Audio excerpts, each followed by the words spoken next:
Hello guys, कैसे हैं आप सब। आज हम सब देयर का प्रयोग पढ़ने वाले हैं।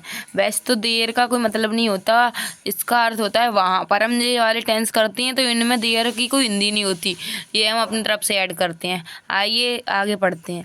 पहचान। पहचान जिन वाक्यों में किसी वस्तु का होना या ना होना पाया जाता है तथा जिन वाक्यों में कोई सब्जेक्ट नहीं होता है वह हम देयर का प्रयोग करते हैं। दो पहचान बताई गई हैं इसमें। एक तो है किसी वस्तु, कोई वस्तु या तो वहाँ पे होगी या फिर होगी नहीं, वस्तु का होना या ना होना पाया जाएगा, या फिर कोई सब्जेक्ट नहीं होगा उसमें, वहाँ पे हम किसका प्रयोग करते हैं, देयर का। रूल्स देख लेते हैं। अगर टेंस प्रेजेंट में है तो इज आर लिखते हैं, सब्जेक्ट के अनुसार लिखेंगे। वैसे सब्जेक्ट होता नहीं पर मैं बताऊंगी अभी। अगर टेंस पास्ट में हो तो वॉज वर लिखते हैं।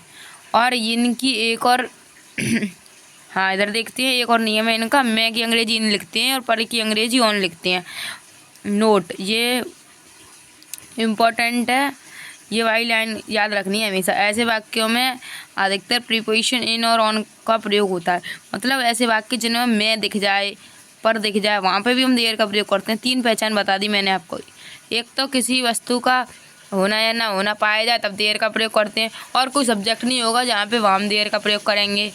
और प्रीपोजिशन में और पर दिख जाए तो देयर का प्रयोग करेंगे। आइए एग्जाम्पल में देखेंगे तो और अच्छे समझ में आएगा। क्या रखा है, तालाब में 4 मछली हैं। अब देखो तालाब से तो टेंस होगा नहीं, इसमें सब्जेक्ट नहीं है, इसीलिए हम देयर लगाएंगे, क्योंकि तालाब में ये सबसे पीछे जाएगा। इन द पॉन्ड, कोई सब्जेक्ट नहीं है। दूसरी पहचान दिखाई देगी। पहली पहचान क्या थी, किसी वस्तु का होना पाया जा रहा है। तालाब में 4 मछली हैं, 4 मछलियों का होना पाया जा रहा है। एंड मैं दिख गया, ये भी मैंने बताई थी पहचान। मैं और पर दिख जाए तो देयर का प्रयोग करना है आंख बंद करके। एंड कोई सब्जेक्ट नहीं होगा तो देयर का प्रयोग करना है। और किसी वस्तु का होना है ना होना पाया जाए तब भी हमें देयर का प्रयोग करना है। अब देखते हैं इसको सॉल्व कैसे किया है। देयर, अब मैंने आर क्यों लगाई, इज आर, यहाँ पे कन्फ्यूजन होगा। यहाँ देख के पीछे कितनी मछलियाँ, 4 है तो मैंने आर लिख दी। There are 4 fishes. मैं की अंग्रेजी मैंने बताई थी इन लगती है तो मैंने इन लिख दी। इन द तालाब की लिख दी पॉन्ड। आई होप अच्छे से समझ में आया हो। अगर हमने रूल्स और इसकी पहचान देख ली तो कोई प्रॉब्लम नहीं होगी हमें।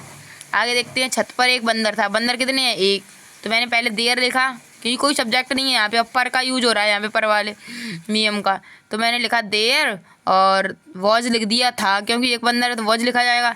एक बंदर की मीनिंग स्पेलिंग लिख दी ए मंकी। कहाँ पे है बंदर, छत पे, तो मैंने लिख दिया ऑन द रूफ। आगे देखते हैं। बस्ते में 10 किताबें थीं। देयर बर, अब यहाँ पे बर क्यों लगाया है, वॉज वर का यूज मैंने पहले ही सिखा दिया है। बर क्योंकि ये 10 किताबें, एक तो है नहीं और एक होती तो वॉज लगाते। सिंपली हम बर ही लगाएंगे। 10 बुक्स किसमें, बस्ती में। अब क्या बचा, इन the bag, in the bag लिखी थी मैंने, बात खत्म। आगे देखते हैं। कमरे में एक बल्ब है। देयर इज, बल्ब कितने हैं, 1, तो उसके अकॉर्डिंग हम इज लगाएंगे। There is a bulb in the room. कमरे की मैंने लिख दी रूम। आई होप आपको पहचानने में कोई प्रॉब्लम नहीं होगी। देयर वाले सेंटेंसेस वैसे समझने की बात है, बस थोड़ा सा समझ जाओगे तो कोई प्रॉब्लम नहीं होगी। अच्छे समझ में आ जाए तो कर दोगे, कोई दिक्कत नहीं होगी।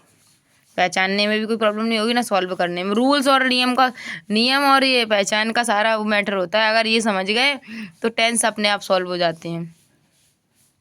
आई होप आपको सब समझ में आ गया हो। एक बार मैं समरी बता दे रही हूँ जल्दी जल्दी। पहचान, जिन वाक्यों में किसी वस्तु का होना या ना होना पाया जाता है वहाँ पे हम देयर का प्रयोग करते हैं, और जिन वाक्यों में कोई सब्जेक्ट नहीं होता वहाँ पे भी देयर का प्रयोग करते हैं। और देयर की पता है कोई इंग्लिश नहीं होती, कोई हिंदी नहीं होती, देयर हम अपनी तरफ से लगा देते हैं इंग्लिश में। रूल्स, अगर टेंस प्रेजेंट में तो इज आर लिख देंगे और पास्ट में तो वॉज वर लिख देंगे। मैं की अंग्रेजी इन और पर की अंग्रेजी ऑन लिख देंगे। ऐसे वाक्यों में अधिकतर इन और ऑन का ही प्रयोग होता है। मतलब टेंस में मैं और पर दिख जाए तो देयर का प्रयोग करना है। तालाब में 4 मछलियाँ हैं। There are 4 fishes in the pond. छत पर एक बंदर था। There was a monkey on the roof. बस्ती में 10 किताबें थी। There were 10 books in the bag. कमरे में एक बल्ब है। There is a bulb in the room. I hope सबको समझ में आ गया होगा।